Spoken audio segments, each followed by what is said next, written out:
They did it, you guys. He's here. J.K. Dobbins in the building for the Denver Broncos.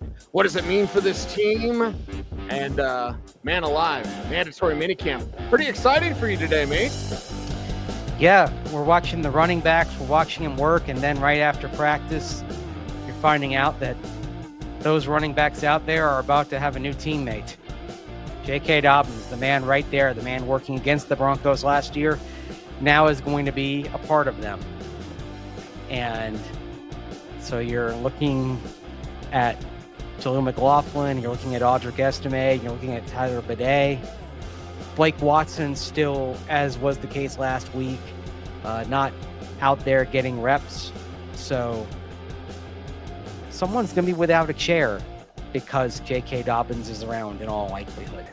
Yep. J.K. Dobbins isn't coming here to be cut. Of course, then again, right. Oh, there we are. Blow ourselves up. That's what we do. Blow ourselves up there. Yeah. Little technical difficulties there as we get the bug there in the upper right-hand corner. Hey, we're excited about today. We're excited about J.K. Dobbins here. And Mase, the price sounds like market price, especially after Nick Chubb signs with the Texans. 2.7 million, I believe, and then 2.5 in incentives. The Dobbins story, it's official now. He's signed, sealed, and delivered. Your thoughts? Well, what it tells you is that the Broncos didn't have a good feeling about someone being a proper partner to RJ Harvey among the running backs that they had. And we've talked about Jaleel McLaughlin being somebody who kind of is his own entity as a smaller change of pace back.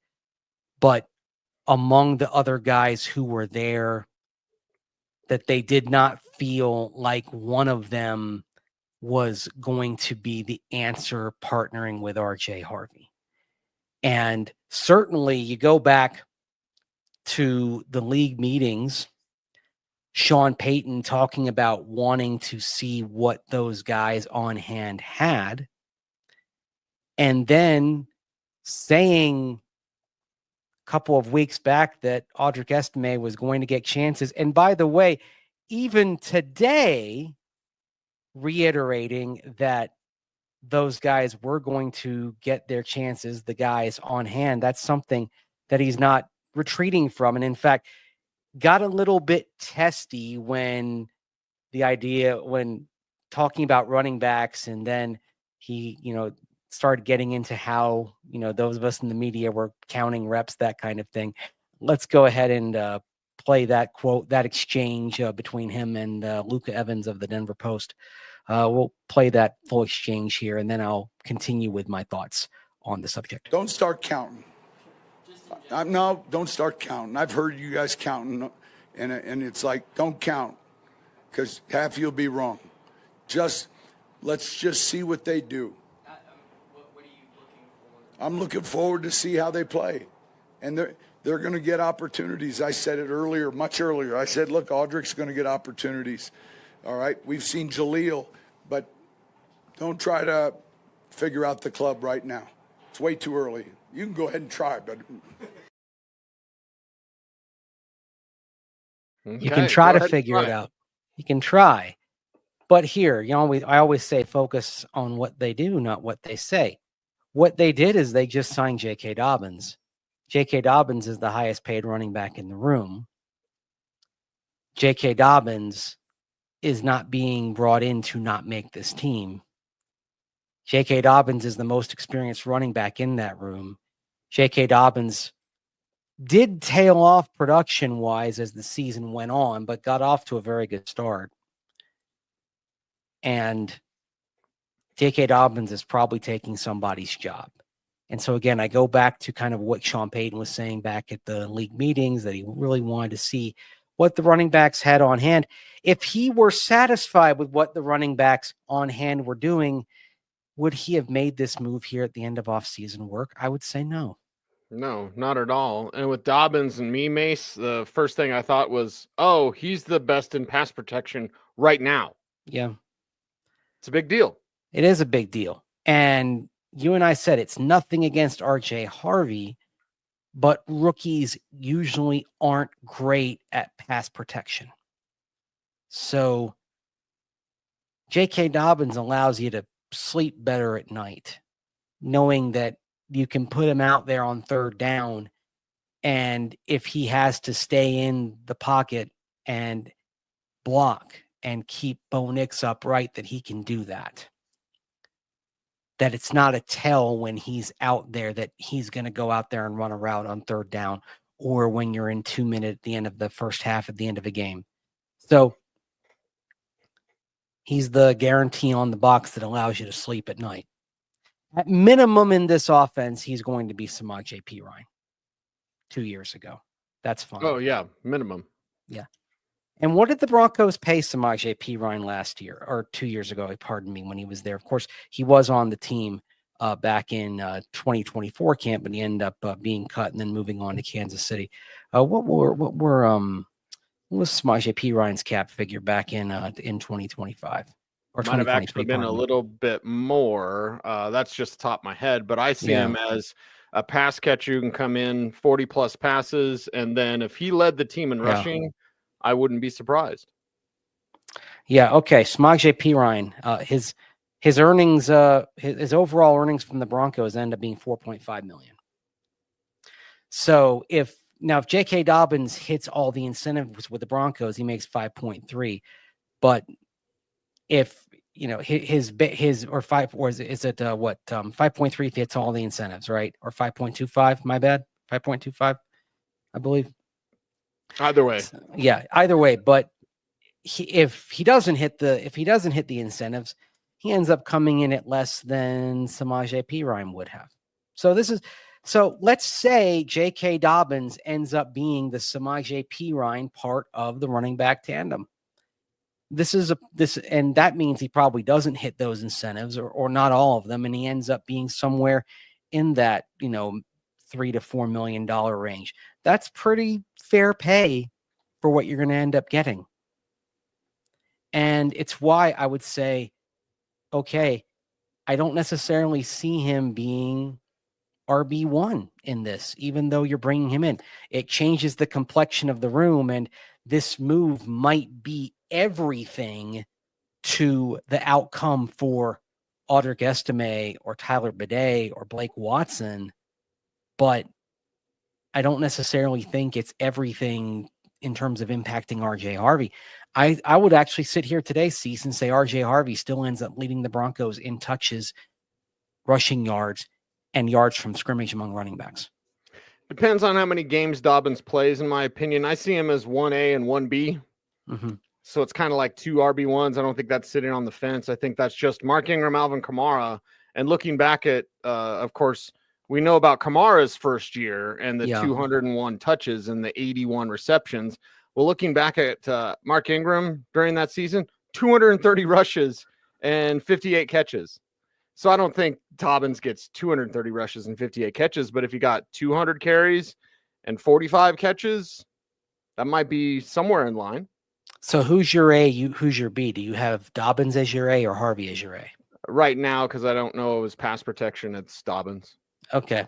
See, I'm going to go Harvey as the A because I think Dobbins ends up being the guy who ends up playing more on third down, ends up playing 2 minute. I think he ends up being the more situational type of back. I think he ends up being the guy who plays those, as was the case in 2023.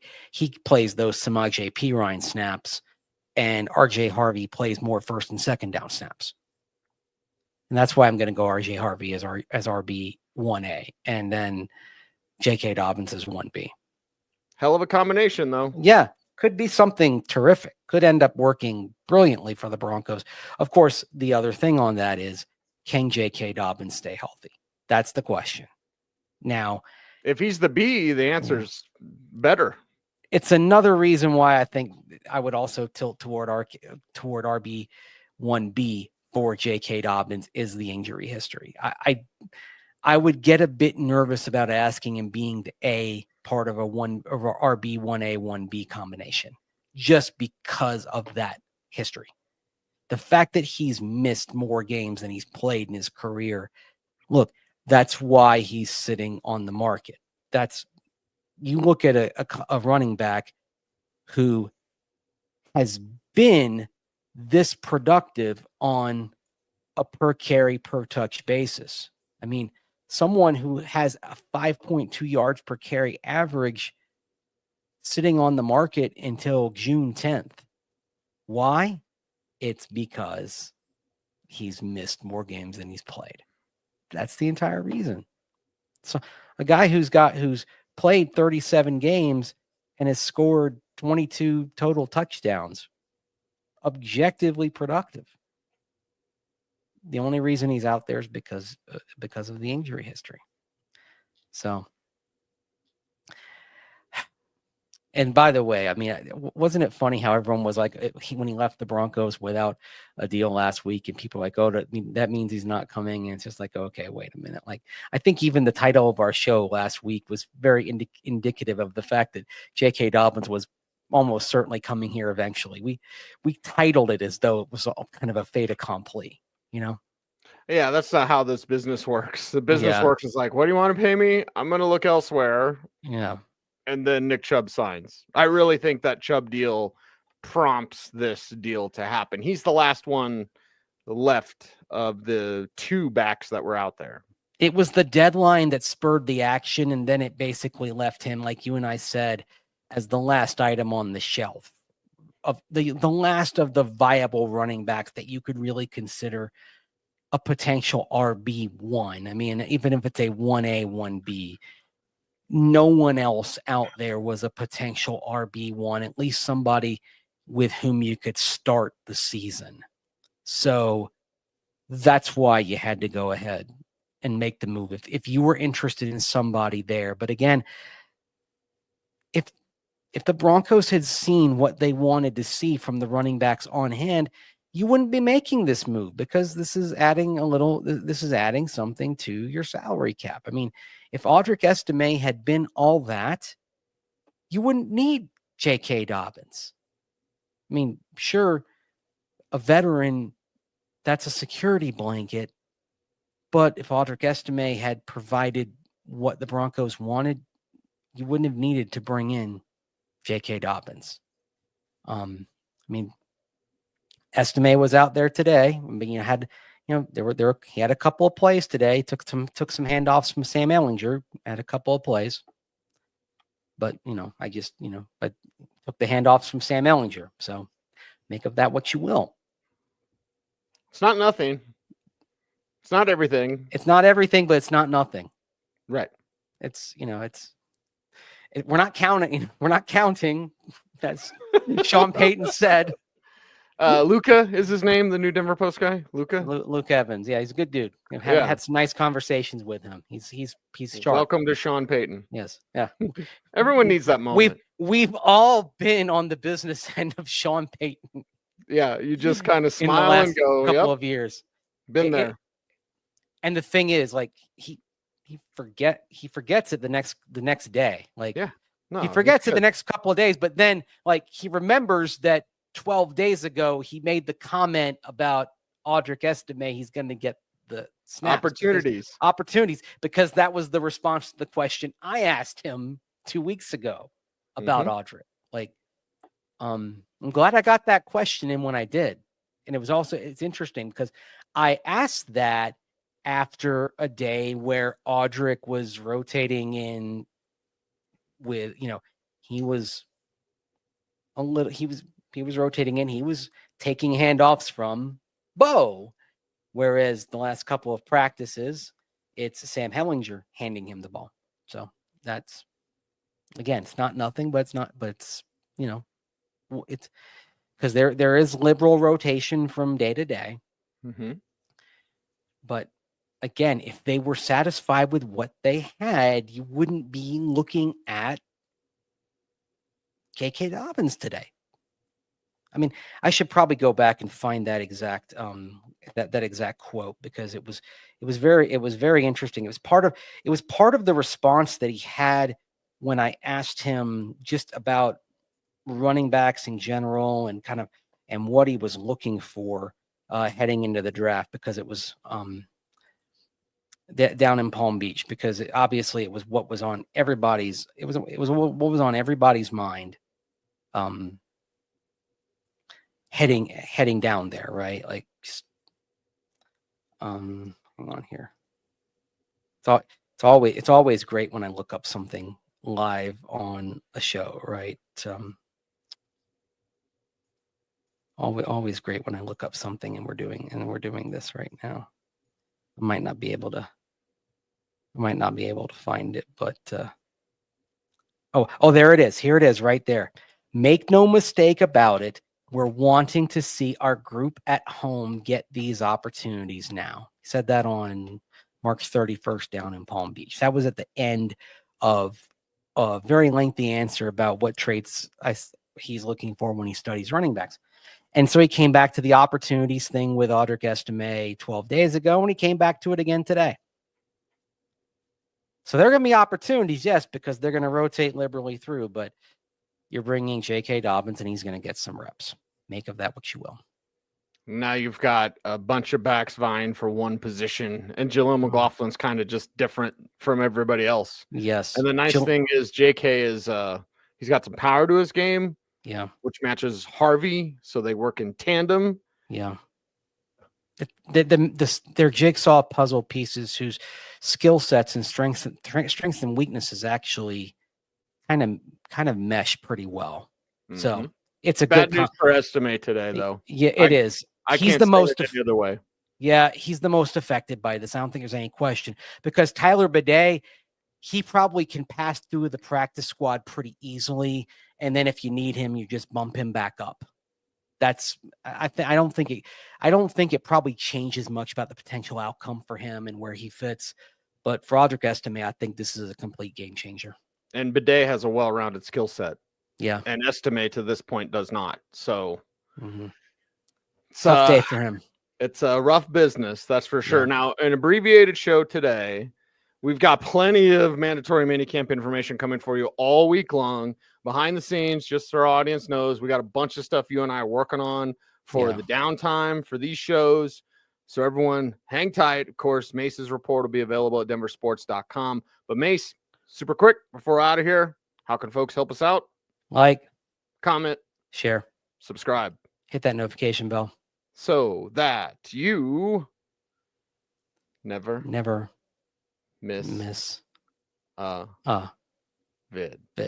That's right. He's Andrew Mason. Follow him on all the socials at Mase Denver. I'm at Cecil saying OBT's a BFD. Thanks for watching. Stay tuned.